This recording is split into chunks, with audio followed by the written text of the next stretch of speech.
Statement that y is directly proportional to x means what?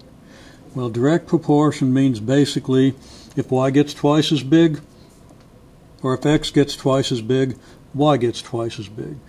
If x is half as big, y is half as big.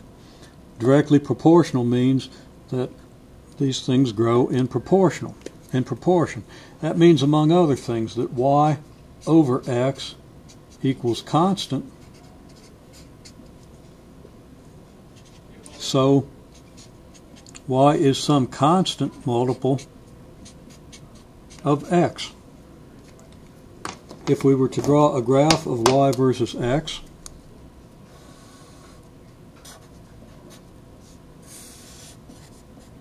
this would mean that y is a constant times x. When x equals 0, that would make y equal 0.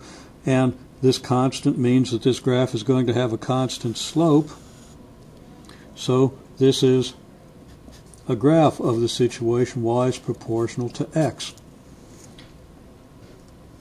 Now, rate of temperature change is directly proportional to what we're going to call temperature difference. Let me explain temperature difference a little bit. Right now, in this room, the temperature is about 72 degrees Fahrenheit. If I was to set an object, if I was to heat this domino up and set it down here and let it cool off, it would cool at a rate that's determined by how much the temperature of the domino differs from the temperature of its surroundings. So if the domino is at, let's say, 82 degrees, then it's 10 degrees above the room temperature, and it'll cool at one rate. If it was at 92 degrees, it would be 20 degrees above room temperature, and it would cool at twice the rate, assuming that the rate of change is directly proportional to temperature difference. So, first of all, temperature difference is temperature of the object minus the temperature of the room. Now this could be ambient temperature or temperature of the surroundings. We're going to say temperature of the room.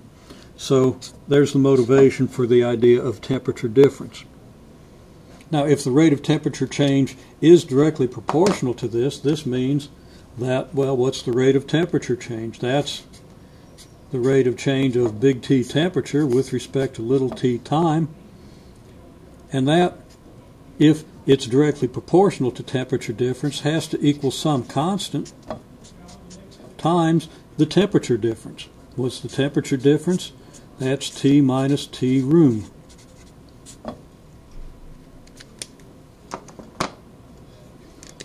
Now traditionally we'll let this constant be represented by the letter K.